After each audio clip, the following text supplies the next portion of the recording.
Hi అండి, అందరికీ నమస్కారం. గుర్రం పాపిరెడ్డి సినిమా 19th రిలీజ్ అవుతుంది. ఈ మధ్య సినిమా రిలీజ్ అవ్వాలంటే సినిమా హిట్ అవ్వాలంటే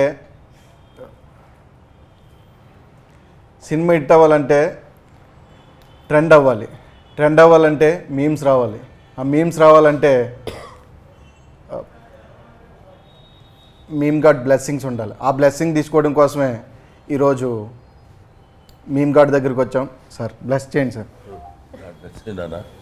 చెప్పండి సార్, మీరు చాలా కథలు వింటూ ఉంటారు కదా సార్. పర్టికులర్లీ గుర్రం పాపిరెడ్డి సినిమాని ఓకే చేయడానికి రీజన్ ఏంటి సార్? గుర్రం పాపిరెడ్డి సినిమాలో నాకు చాలా ఎక్స్క్లూజివ్ క్యారెక్టర్. అంటే ఈ క్యారెక్టర్స్ అన్నిటితో ఆడుకునే క్యారెక్టరు కొంచెం దాన్ని ఏమంటారు మెయిన్ క్యారెక్టర్ లాంటిది ఆల్మోస్ట్. అది దో హీరో హీరోయిన్ వాడు ఉన్న కామెడీ సెటప్ అంతా ఉన్నా కూడా డైరెక్టర్ నాకు స్టోరీ చెప్పినప్పుడు there is something new, there is novelty in this film అని యాక్సెప్ట్ చేద్దాం అనిపించింది. ఊరికి అలా చెప్తున్నాను కానీ సినిమా కూడా చేస్తాం కదా. నువ్వు సినిమాలో కదా విలన్వి? విలన్ కదా సార్. ఈ సినిమా కదా అసలు జనరల్గా సినిమాల్లో విలన్ క్యారెక్టర్స్ చేస్తాం. ఇక్కడ ఫ్రీగా ఉండొచ్చు, పెద్ద ప్రాబ్లం అలా ఉండాలి. ఇప్పుడు ఏదో మర్డర్ చేసి వచ్చిన వాళ్ళగా రైట్. ఎందుకంటే జీవన్ నాకు బాగా తెలుసు కాబట్టి తన మీద కొంచెం జోక్ చేస్తుంటాను. You are known as the the king of comedy atla anochu, and you have made so many crores of people laugh over the years. They not just like specific to our language but like everywhere all over the world, right? Ante who is that one person who makes you laugh the most? అదే ఉంటుంది పర్టికులర్గా ఇలా చేస్తే మనం కూడా నవ్వచ్చు అనేది. ఇది there is లాఫ్కు ఉన్నటువంటి పెద్ద advantage as well as disadvantage ఏంటంటే, మనం సినిమా చూస్తున్నాం అనుకోండి, సినిమా చూస్తున్నప్పుడు నవ్వొచ్చినప్పుడు ఆపుకొని ఇంటికి వెళ్ళి నవ్వలేం, ఇక్కడే నవ్వాలి, స్పాంటేనియస్గా నవ్వాలి. That shows the standard of comedy, the potentiality of comedy. అక్కడ చూస్తున్నాగానే భలే నవ్వొచ్చిందిరా అని. అదే మీరు ఫైట్స్ కానీ లేకపోతే రొమాన్స్ కానీ లేకపోతే ఇంకో క్యారెక్టర్ ఆర్టిస్ట్ కానీ అద్భుతంగా చేశాడనుకోండి, లేకపోతే ఈ సాంగ్స్ ఇవి చేశాడనుకో, ఇంటికి వెళ్ళిన తర్వాత సినిమా చూసి డైనింగ్ టేబుల్లో భోజనం చేస్తే భలే చేశాడు కదా సాంగు అని డిస్కస్ చేసుకోవడానికి ఉంటుంది. Comedy has no scope for that. So మనం ఇంత ఎందుకు సోది చెప్తున్నానంటే, మీరు అడిగిన ప్రశ్నకి ఒక చోట నుంచి మిమ్మల్ని నవ్వించగలిగింది. ఎప్పుడు ఎక్కడ నవ్వొచ్చినా నవ్వుతాం. నవ్వటం అనేది very common factor for common human being. I believe in that. కానీ when was the last time that you remember అట్లా మీరు ఏడ్పు వచ్చింది మీకు నవ్వుతే? లేదు, అంత దారుణంగా ఎప్పుడైనా పాత టైంలో అన్న ప్రమాణం పూర్తిగా లేదు. నువ్వు మళ్ళీ పాత టైంలో కూడా నన్ను గుర్తు తెచ్చుకోమని 40-50 సంవత్సరాల క్రితం కూడా నవ్వలేదా సార్ అని కాదు. కళ్ళనీరు వచ్చేంత నవ్వు ఏమో ఐ డోంట్ రిమెంబర్. ఒకళ్ళు నవ్వారేమో తెలియదు. మీకు మీమ్ గాడ్ అని కూడా ఇప్పుడు రాజ్ కుమార్ గారు చెప్పారు కాబట్టి, do you see lot of memes? Do you enjoy watching memes? నాకంటే ఎక్కువ ఆడియన్స్ ఎంజాయ్ చేస్తారు కాబట్టి అది మీమ్స్ నా ఫేస్కి సూట్ అవుతున్నాయో లేకపోతే అలవాటైందో లేకపోతే అందులో స్టఫ్ ఉందో లేదో తెలియదు. But they are enjoying. Brahmanandam, the face of Brahmanandam motto is to make them others laugh. That maybe is giving most ఒక ఇన్ని కోట్ల మందిని నవ్వించే ఫేస్ భగవంతుడు నాకు ఇచ్చినందుకు I felt I shall be ever thankful to God. అటువంటిది సరే meme God, meme demo God అట్లాంటిది ఇవన్నీ వాళ్ళు ఇచ్చేవి ఉంటాయి కొన్నాళ్ళు. Of course we will enjoy it for time being. Sir, మీకు అసలు ఇంత ఇమేజ్ ఉన్నాక ఏదన్నా గ్రూప్ ఆఫ్ పీపుల్ని కలిసినప్పుడు ఫన్నీగా ఉండాలి అని ప్రెషర్ ఉంటుందా ఎప్పుడన్నా? నాకు ఫస్ట్ రెండు ఇదేంటంటే answers. First answer group of people కలిసిన తర్వాత నేను ఎప్పుడు గ్రూప్ ఆఫ్ పీపుల్ని కలవను first point. It's true, I'm not joking. ఎందుకంటే నాకు 2-3 కంటే ఎక్కువ ఉంటే గ్రూప్గా ఫీల్ అవుతాను నేను. కాబట్టి ఎక్కువ అది ఉండదు. తర్వాత మనం ఇక్కడ ఫన్నీగా ఉండాలి ఇక్కడ అనేది, అదే నేను చెప్పాను, ఫన్నీగా ఉండటం అనేది we cannot get it from out side. That is instinct. ఇప్పుడు అమ్మాయి ఏదో ప్రశ్న, మీరు ఎప్పుడన్నా మీ జీవితంలో రిగ్రెట్ అయ్యి నెలకేసి బాదుకొని కొట్టుకున్నారా అని అడిగినప్పుడు మనం ఇప్పుడు దీనికి మనం ఏం ఆన్సర్ ఇవ్వాలి అని ఉండదు. ఆటోమేటిక్గా అక్కడ ఉన్న సిచ్యువేషన్ బట్టి నవ్వు వస్తుంది, విల్ ఎంజాయ్ ఇట్. సార్ మీ లైఫ్లో లైక్ మీరు ఎదిగిన స్టేజెస్లో కానీ ఏదైనా కానీ లైక్ మనం పెరిగే కొద్దీ మన మెచ్యూరిటీ లెవెల్స్ పెరుగుతాయి, మనం అన్నీ తెలుసుకోవడం స్టార్ట్ చేస్తాం, ఇవాల్వ్ అవ్వడం స్టార్ట్ చేస్తాం. మీ లైఫ్లో ఏదన్నా ఒక బెస్ట్ ఫిలాసఫీ ఉంటుంది కదా సార్, అంటే లైక్ మాకు బాగా యూజ్ అయ్యే ఫిలాసఫీ ఫిలాసఫీ ఏం లేదమ్మా. Like life is a game, should play it. Life is a challenge, should meet it. ఎన్నో జరుగుతుంటాయి, అవన్నీ లెక్కలేసుకుంటూ కూర్చుంటే ఇటు వెయిట్ పెరుగుతుంటుంది.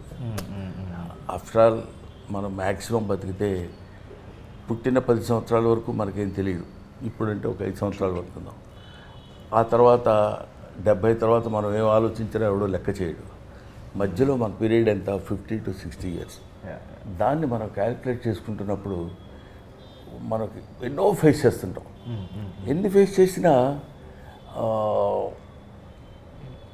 ఫేస్ చేసిన దానిలో ఉన్న పాజిటివిటీని మనం తీసుకోగలిగితే నన్ కెన్ స్టాప్ అస్. ఎక్కడైనా ఏదో సినిమా ఫెయిల్ అయింది, అబ్బా ఈ సినిమా ఫెయిల్ అయింది, ఎలాగా నెక్స్ట్ ఏంటి. అందుకని మనకు కూడా failures are stepping stones to success. ఇలాంటివన్నీ ఎందుకు పుడతాయంటే మనల్ని మనం ఎంకరేజ్ చేసుకోవడానికి. మన వెనకాల ఎవరు లేరండి, మనకి దీన్ని ఏదో అంటారే ఇండస్ట్రీలో బ్యాకింగ్ ఎవరు లేరు, ప్లాట్ఫామ్ లేదు, ఇట్లాంటి పదాలు కొన్ని ఉంటాయి. ఏం అక్కర్లా, God has given you one platform. You should realise it. You should play in that platform. That's all. You keep on doing. ఇప్పుడు నేనున్నాను, నాకెవరున్నారు వెనక? నాకు నేనే ఉన్నాను వెనక. ఎవరికైనా ధైర్యం వెనకాల ఉందంటే 10 మంది మనుషులు ఉన్నారు, వాళ్ళందరూ నాకు తెలుసు, మినిస్టర్ తెలుసు, లేకపోతే ఇంకొక చీఫ్ మినిస్టర్, ప్రైమ్ మినిస్టర్ తెలుసు. అది కాదు ధైర్యం. నాకు నేనే ఉన్నాను అనుకోవడమే ధైర్యం. If you keep on doing that, ఇంకా నీకు ఇంకోటి పాయింట్ ఏంటంటే, ఇప్పుడు మీరు అడిగిన దాన్ని బట్టి నీకు నువ్వులా ఉండాలనుకున్నప్పుడు నీకు ఏ ఇబ్బంది ఉండదు. నువ్వు ఇంకొకళ్ళ ఉండాలనుకున్నప్పుడు ఇబ్బంది స్టార్ట్ అవుతుంది. నాకు ప్రమోషన్స్లో అదే ప్రాబ్లం అవుతుంది. లైక్ మనం ఇప్పుడు ఒక ప్రమోషన్స్ నాకు నాలా ఉండాలంటే నేను చాలా తక్కువ మాట్లాడుతాను సార్. బేసిక్ చాలు, ఎక్కువ మాట్లాడమని వాళ్ళు అన్నంత మాత్రాన వాళ్ళ కోసం నువ్వు మాట్లాడితే వాళ్ళ కోసం మాట్లాడుతున్నట్టు ఫేస్లో కూడా తెలిసిపోతుంది. ఎగ్జాక్ట్లీ. వద్దు, అటువంటిప్పుడు వద్దండి, మాట్లాడుకోండి, మాట్లాడకుండా ఉండండి. ఎవరి కోసమో మనం చేయడం అంటే, ఇప్పుడు కామెడీ చేయాలన్నా యాక్టింగ్ చేయాలన్నా ఎవరి కోసం ఎందుకు చేస్తాం? మనలో ఉన్న పెర్ఫార్మెన్స్, మనలో ఉన్న టాలెంట్ అది నువ్వు ఎగ్జిబిట్ చేయాలి అంతే. చేయడానికి ఏమైనా అనుకుంటారేమో, ఆ ఇన్హిబిషన్స్ ఉన్నప్పుడు మనం we cannot do anything. True sir.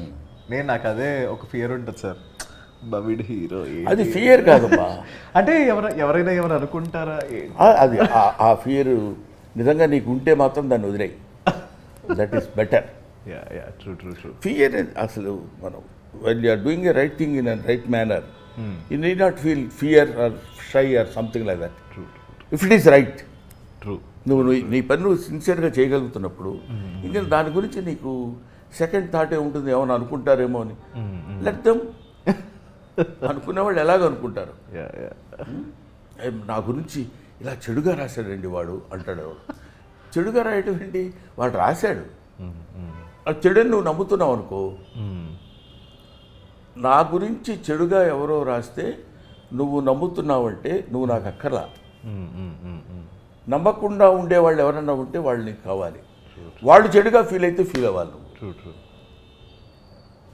ఆ డివిజన్ నువ్వు చేసుకోగలిగితే దగ్గరికి రాదు బాధ, ఆలోచన, టెన్షన్, షై, ఏమి లేవు.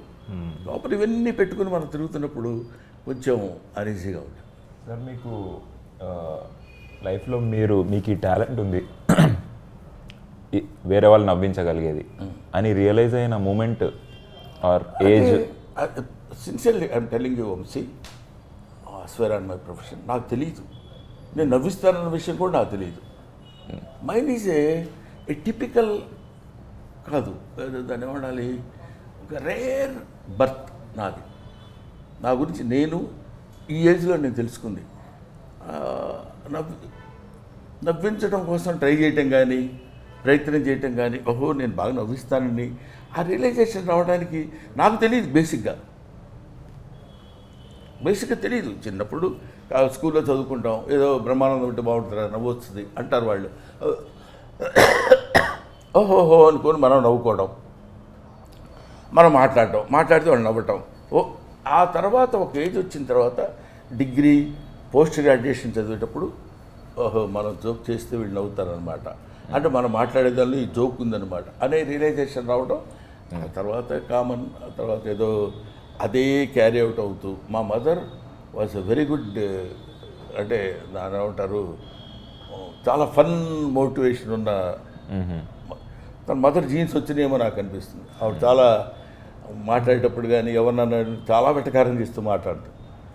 అది ఎక్కడన్నా వచ్చిందేమో. నవ్వు రావడం అంటే ఎవరినో ఎగదాడి చేయడమే నవ్వు రావడం, లేకపోతే ఏడ్చేవలేరా నీ ఫేస్ నువ్వు అన్నాడు అనుకో, కొంచెం హర్టింగ్గా అవతల వాడుకున్నా వీళ్ళందరూ నవ్వుతారు. బేసిక్గా నవ్వు ఎంత గొప్పదో అంత ఇబ్బందికరమైన విషయం. మాస్టర్ వస్తారు క్లాస్లో పాఠం చెప్పడానికి. ఆయన వస్తూ కుర్చీలో కూర్చోడానికి కుర్చీ వెనకాల ఉందని కూర్చోకపోతే గబుక్కున ఎక్కడో కూర్చొని కింద పడ్డాడు అనుకోండి. Students are not suppose to laugh కదా, అందరం నవ్వుతాం ముందు. ఇమ్మీడియట్ రియాక్షన్ ఏంటంటే నవ్వు, ఇన్స్టెంట్ రియాక్షన్ నవ్వు. అది ఎక్కడి నుంచి వస్తుందంటే ఆయన కింద పడితే మనం నవ్వటం ఏంటి, ఆయనే కాదు ఎవరైనా ఎవడన్నా బాధపడితే మనం నవ్వటం, ఆనందించడం, ఎంటర్టైన్ అవ్వటం.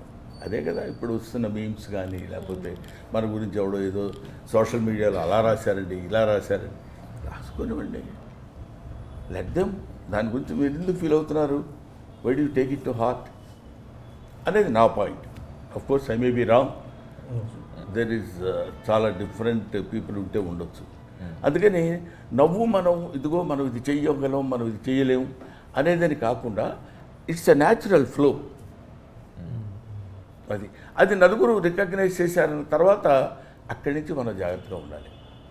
ఓహో మనం నవ్విస్తే నవ్వుతున్నారు కాబట్టి విచ్చలవిడితనం కుదరదు, limits. That's your responsibility to put a full stop or calm up that. ఇన్ని ఫిలిమ్స్ చేశారు కదా సార్, ఎప్పుడైనా మీకు డైరెక్షన్ చేయాలి అలాంటి ఇంట్రెస్ట్ వచ్చిందా సార్? లేదు అసలు. ఓకే, ఎందుకంటే that's a different art. Direction mixed with 24 crafts. Artist is only he will come and do some, వాడికి తెలిసిన యాక్టింగ్ ఏదో ఉంటే అక్కడ చేసి బాగా చేస్తే ఓకే అని, లేకపోతే 4 తిట్లు తిని వెళ్ళిపోవడం వరకు ఓకే. కానీ డైరెక్షన్ అలా కాదు కదా sir. Direction it's got its own ఒక వ్యాస్ట్ సబ్జెక్ట్ అది. అది అనుకుని చేయడం వేరు. మన డైరెక్షన్ ఒక కోడైటర్ మంచి బెడ్రూమ్ పెట్టుకుని యాక్షన్ సౌండ్ కట్ అని చెప్పేయడం యాక్టింగ్ డైరెక్షన్ అనుకుంటే అనుకునేవాడు చేయొచ్చేమో. మన కథ విన్నప్పుడు ఎలా అనిపించింది సార్ మీకు? పేరు గమ్మత్తుగా ఉంది, గుర్రం పాపిరెడ్డి అని. అంటే కొత్తగా ఉంది, ఇదేదో కొంచెం వినటానికి ఏదో దాన్ని ఏమంటారు క్యూరియాసిటీ ఉంది ఏంటిది అని.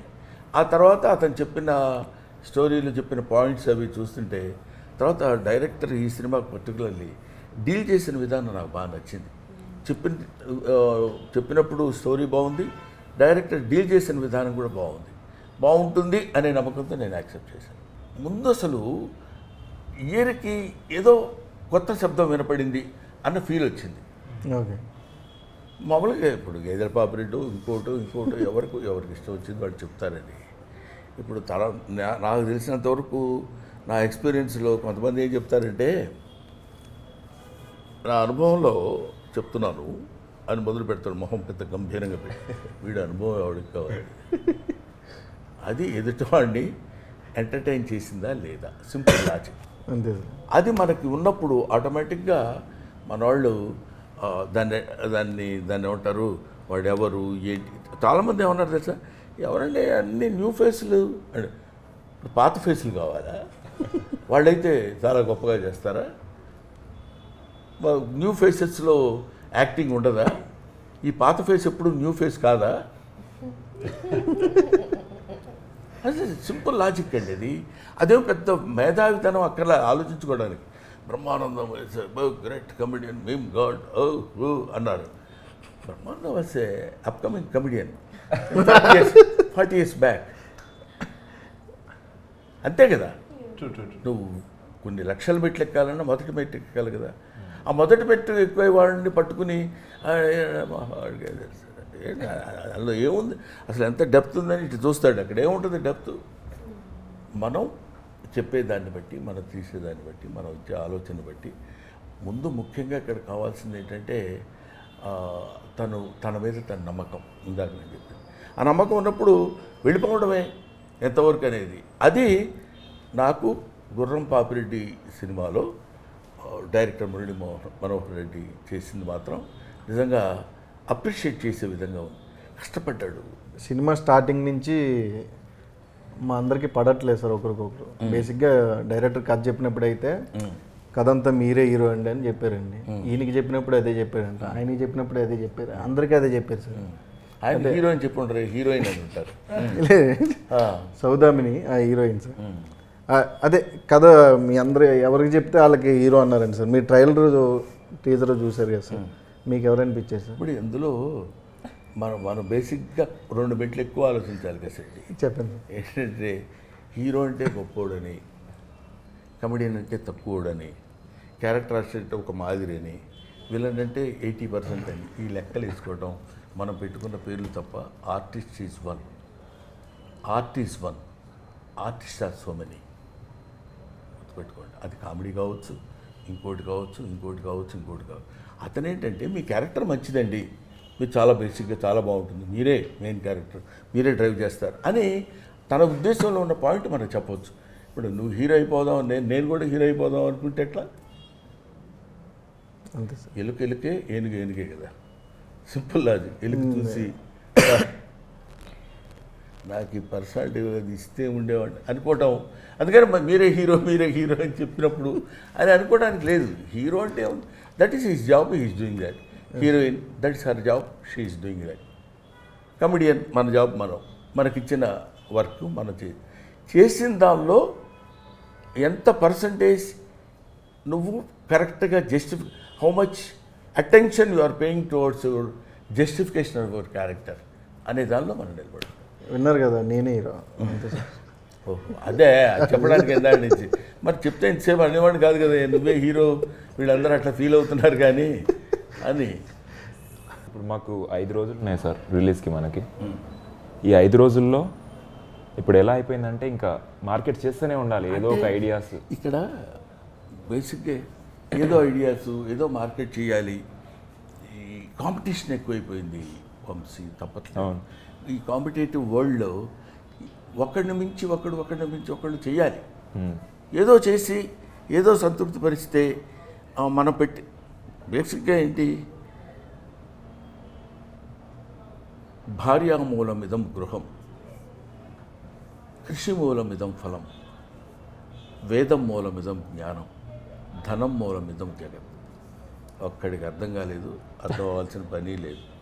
కాకపోతే ఇక్కడ చివరికి చెప్పింది ఏంటంటే డబ్బు. By hook or crook we should earn money.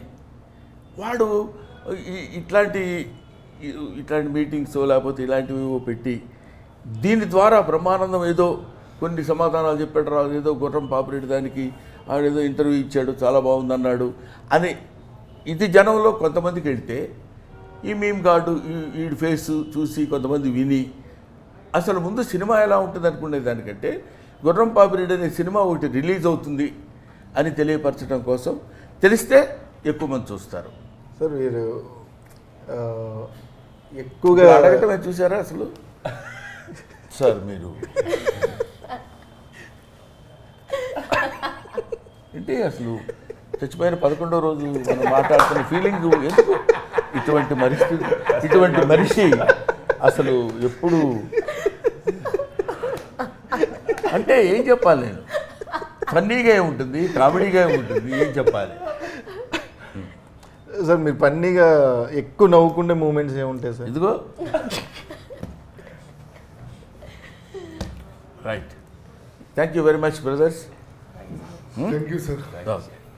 చూసా పాప అతను ఎప్పుడు అయిపోద్దా అన్నట్టు ఇందాక నుంచి అదే మూడ్లో ఉన్నాడు తప్ప మనం ఏదో ఒకటి అడిగి ఇంక వీడి ఆపితే బాగుండు అన్న ఫీలింగ్లో ఉన్నారు.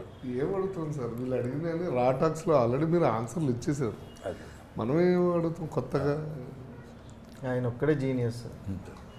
అడగకపోవడం genius. No action is acting అని.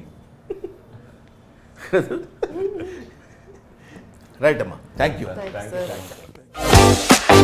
sir.